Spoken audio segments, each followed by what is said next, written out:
Hi there, and thank you for tuning in to the Social Circus, where every week we dive into a variety of topics covering social media, mindset, and how to run your business. I hope that you enjoyed today's episode. Hello, everyone, and welcome to the final episode of the Social Circus for 2023. This is episode 85, and I am your host, Sarah Thomson, and I'm so thrilled that you've chosen to tune in and listen to the Social Circus for one last time for the year. If you are listening to this on catch up, it's going to all be really seamless for you. But if you are one of my live listeners that tunes in every Wednesday when the episode drops, I'm sorry to say that you're going to have to live without me for a little bit of time, because over Christmas, we always take a break from our podcast, and we will be returning on Wednesday, the 10th of January. So it is about a 4-week break from podcast episodes. But what I would love to encourage you to do is jump back onto my website, go to my podcast page, have a look at some past episodes that you might have missed, have a look for some on specific topics that might help you. But we are going to be closed here at Online Social Butterfly HQ. We're having some time off. We've got lots of family visiting us from the UK. And we're going to be enjoying a lovely summer holidays here in Perth. So if you are listening to this live, I hope you'll be okay without me. And I would strongly encourage you to go back and listen to some past episodes. As I said, this is episode 85, which means there are a huge back catalogue of episodes for you to tune into and listen to.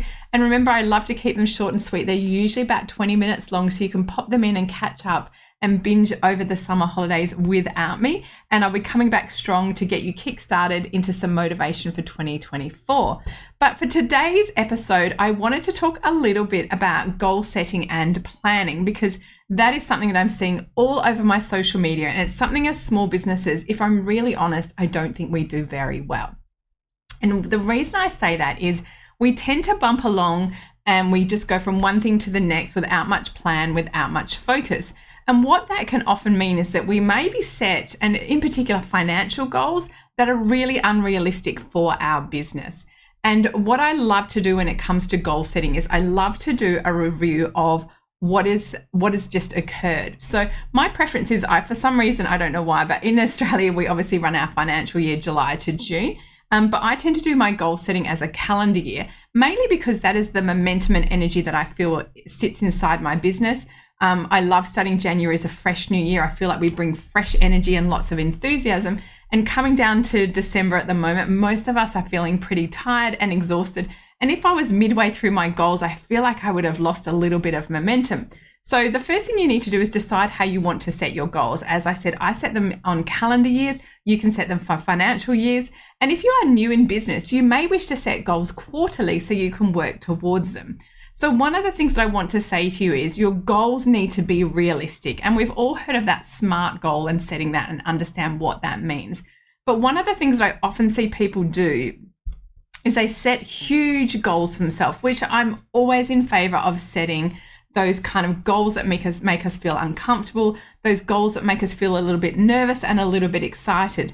But there is no point in setting a goal that you have no chance of achieving. So if, for example, your business is, say, turning over 100,000 and you set yourself a goal for next year to turn over 1 million, that is a huge stretch for you and your business.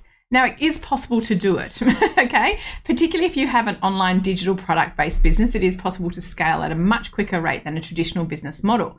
But what I want to say to you is, what did it look like year on year? So when you are setting your goals, looking at the current year to see how you performed and to see how things went is a really good place to start. Now, I like to do a combination of, I often dive into Xero, which is my accounting software, and this is the place that I start. Now, I love to look at numbers in all sorts of different ways. So what we should be looking for is we should be looking for things that appear in our profit and loss or our P&L statement. These are easily reports that are easily taken out of your Xero or your accounting software and are a really good place to start because they tell us in a snapshot how things are going. Now, if you have been in business for more than a year and you have been using the same accounting software, it is really possible to build reports that show year on year. Like I could pull out the last 5 years in my business. And there are a few reasons that I want to see that. So first of all, if I have big dreams for my business for next year, say I wanted to grow by 30% next year, I would be wanting to look at how much should I grow this year versus last year and the year before. if I am growing at a consistent 30% each year, then that is reasonable to expect that I could potentially grow my business at the same rate for next year. However, if I've only had, like, my business has been flat or I've had very marginal growth, I really need to dive into how I think I'm going to achieve that growth in the following year in which I'm going to be tracking. So your first step is to dive in and look at the numbers.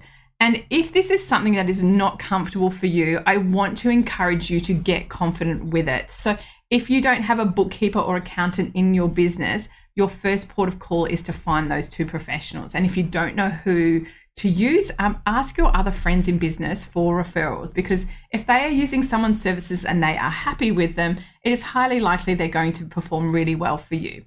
Now, if you're not sure how a bookkeeper and an accountant work, they do have some overlap, but your accountant tends to be your kind of business advisor that might prepare all of your returns for you. They might do some business analysis. They might project into your business and give you some advice on how things are performing. They tend to be a higher cost, okay? You can get bookkeepers that will look at the day-to-day operations of your business, and they can do as much or as little as you like. So they can do things like run your pay and salaries. They can do your BAS submission for you. They can look at your numbers, pay your bills, all of those kind of things. And it really depends on what you want to do. A good bookkeeper will also keep you in front of your numbers so that you feel confident about them. Regardless of whether or not you have a bookkeeper, an accountant, or no one, you have to understand the numbers in your business. It is not okay to tell yourself, I'm not good at maths, I don't understand accounting, and I don't understand the numbers in my business.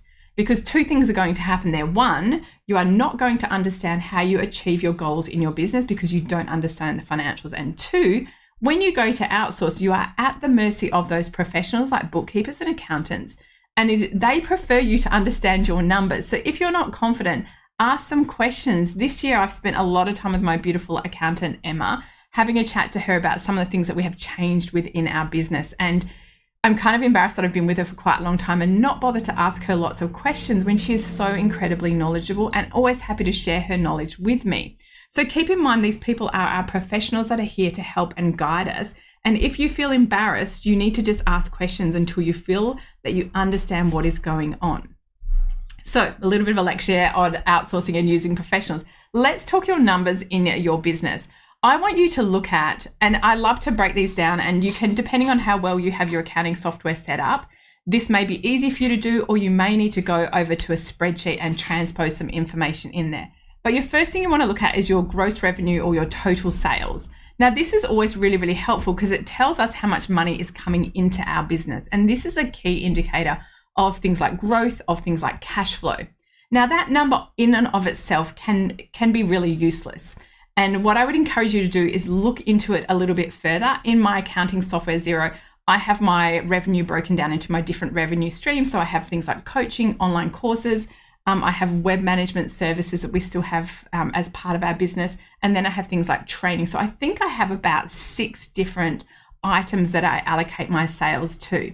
Now, again, what I want to be looking at with those numbers is where is the growth coming from and at what rate is the growth coming from? So in my business, my digital products have pretty much doubled from last year and they had doubled from the year before. So it's fair to say that area of my business is the fastest growing.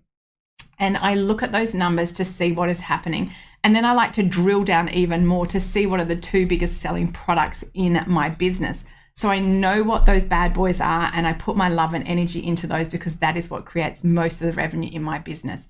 So if you are not across that kind of information, then I strongly encourage you to dive in and look at that because it's really easy. And I actually had this in a case in a goal setting on my retreat. One of the ladies runs a couple of businesses and she has moved her focus into one and out of the other 2. Now her top line sales are flat. Okay, so that might mean that she's not getting any growth. But what she has actually done is doubled the sales in one of her businesses and reduced it in the others. Now, that is because she moved her energy into that business. So that is great for her because it means the future growth of that business is really positive. But if she hadn't delved into the numbers, she could have felt really average and thinking, I've worked really hard this year and I've not had any growth, but she has, but the top line number might not tell you that. So dig into the numbers. And I kind of like to use it as a little bit of a follow my nose as to that's performing really well. Why is that the case? What did I do behind that? And for those of you who know me personally, you know that I make a joke that spreadsheets are my love language. I love putting numbers in there. I love formulas. I love understanding. I love seeing how things work. I love doing projections, particularly on when I'm doing digital product launches, to see how I think I can perform. So I'm always driven by that. It might not be your thing, but you need to understand your numbers. Now, the flip side of our business is that there is no point in having a really big revenue business if it is not profitable, okay? So I want you to ask yourself, have a look at your expenses and have a look at those to see how things went. Because if you are not making a profit, it doesn't matter what your sales are, you are not going to be able to support yourself and your family and your lifestyle. That's just the reality of it. So again, dive into your numbers and have a look at what your expenses look like. I know that in my business, my expenses continue to rise because things like my software that I use, Simplera, is based on the size of my database. So every time my database grows, I seem to go up in how much I spend with them. So that is just a cost of doing business. One of the things that I love to do over the Christmas break, and this is something that I do personally and professionally, is I love to review my costs. And so with that in mind, I go through my business credit card, which is where most of your recurring payments come from. And I ask myself, am I using this and am I getting value from it? And I don't care if it costs me, let's just use Canva as an example.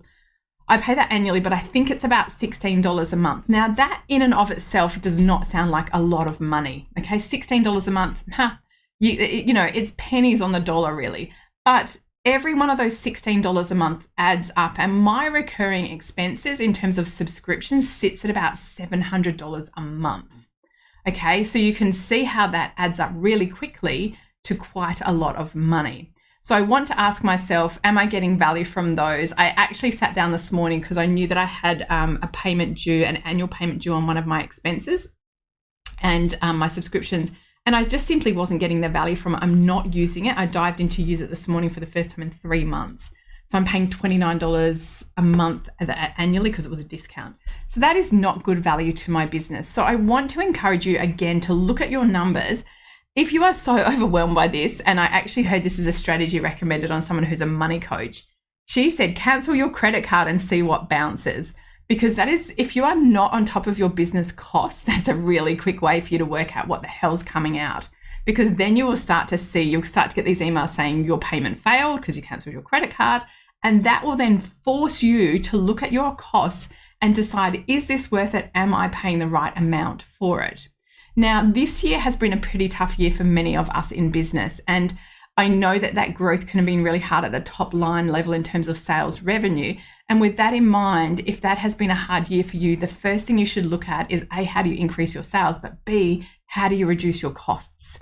And like I said, this is something I love doing over Christmas. I do it in my personal life as well. I drive my family insane because I'm so mean with streaming services. At the beginning of this year, we had 4 people. It's just not that many people watching TV. So I cancelled them all. And we have this rule now that we're only allowed to have 1 streaming service at a time. We have snuck into 2 because it's summer and there's cricket and we often have rugby on stand. But all of those costs add up. And again, it's not $15 a month for Netflix. It is what you pay annually. And if you have 6 services accidentally, again, those costs can get away from you. And remember, in life and in business, we are here to be living our best life. And so the money that we have to do that is really, really important. And if I'm wasting some of that money on a bunch of streaming services I'm not using, that is not me living my best life. So feel free to be really brutal, to cut everything out and see. When I actually cancelled all of our streaming services in March this year, and I waited to see who said to me in my family, why don't we have this service?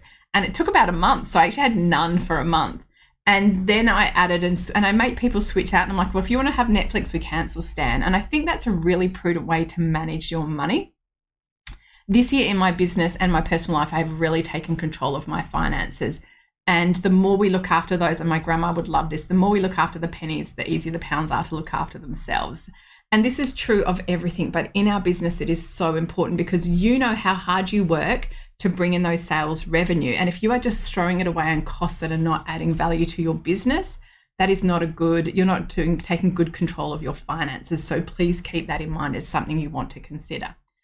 The other thing I want you to consider when you are setting your goals and reviewing your finances is the other aspects of your finances that you might not often review. Now, this kind of is where, as a business, it blurs with our personal life. So I want you to think about some goals that you would like to set yourself personally that will overlap into your business finances. And let me give you some information that you should really consider. In your business, you need to be paying yourself a wage. And I don't care how small that is, but you need to be taking consistent revenue out of your business. Both my husband and I work in our business, and we are both paid a salary at a regular, predictable rate. And that means that we are able to support ourselves and live our life without the uncertainty of knowing how much money we're going to draw out. So if you're currently taking drawings, please consider moving to a wage scenario so that you know that even if you just took a nominal amount like $100 a week, you have to be consistent with that. You cannot run your personal life with the unpredictability of drawings, okay? So consider that. Speak to your accountant. I am not qualified to give you advice on this, but I am qualified to say, ask the questions and ask yourself, is this how you want to live your life? Because if you start drawing a wage now, it will grow with your business and your revenue.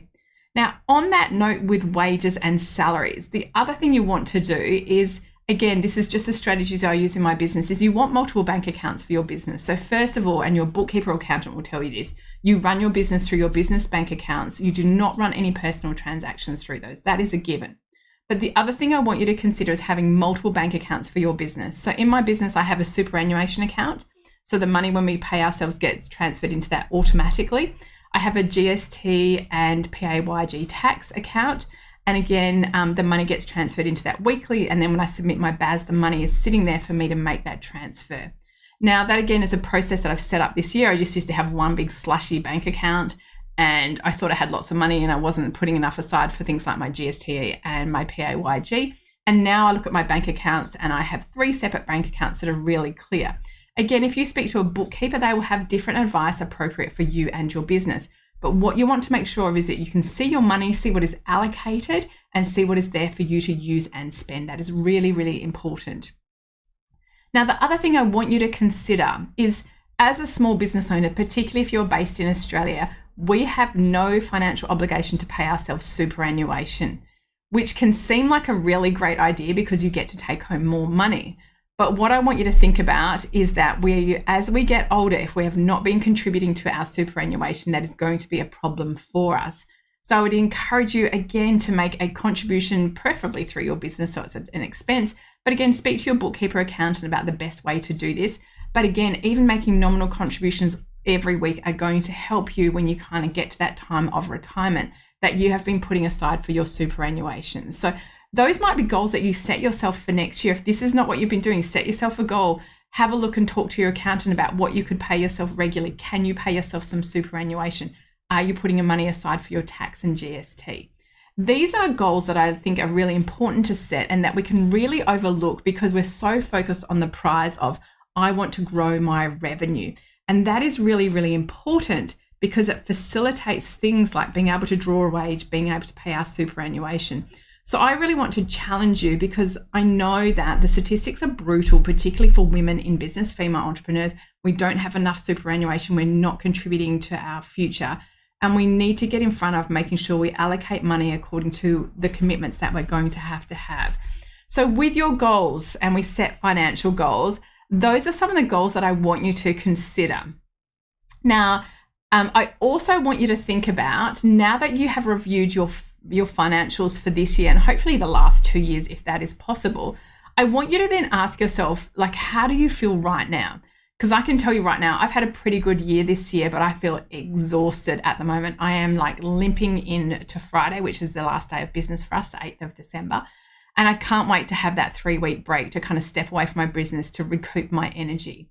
Now, with that in mind, is it realistic that I want to double the size of my business next year? Maybe, maybe not, because it's going to mean I have to work harder. I probably need to add people to my team, and I probably need to add some extra expenses, which is going to hit my cash flow.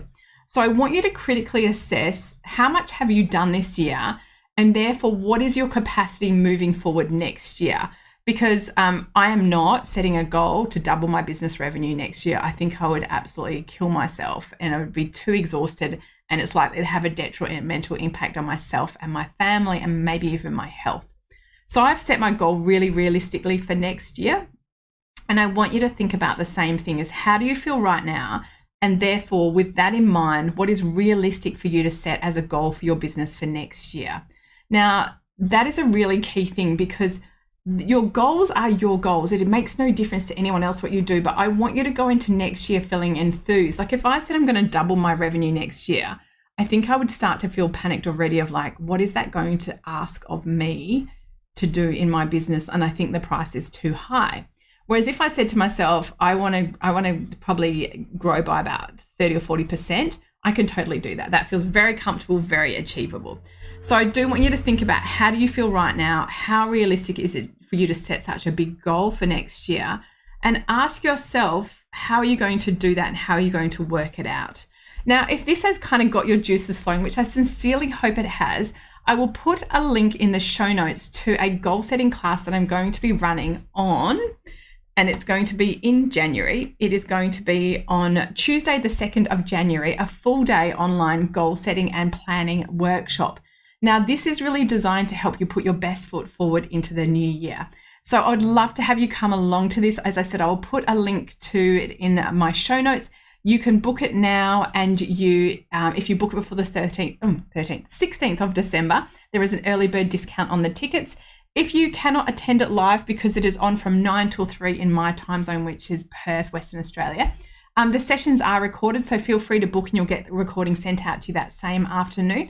I'm really looking forward to this. It's something that I do in my business every year. The ladies in my mastermind do it, and I know that it's what really creates the difference between having dreams and making them a reality.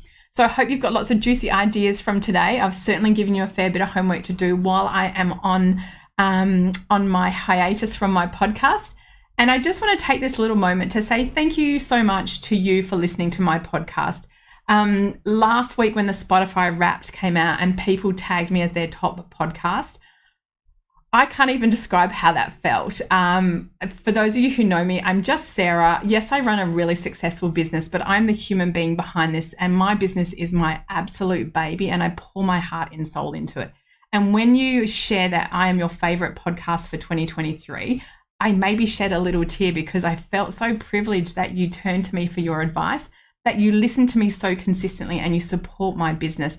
For that, I am super grateful, and I wanted to take this time to thank you as my regular listeners. I see some of you tag me on your stories on Insta saying this is your weekly listening on a Wednesday. I hope you'll be okay without me for our break over the Christmas. Remember, lots of episodes to catch up on. And as my final word, I want to say to you, please take some downtime over the Christmas period for you and your business.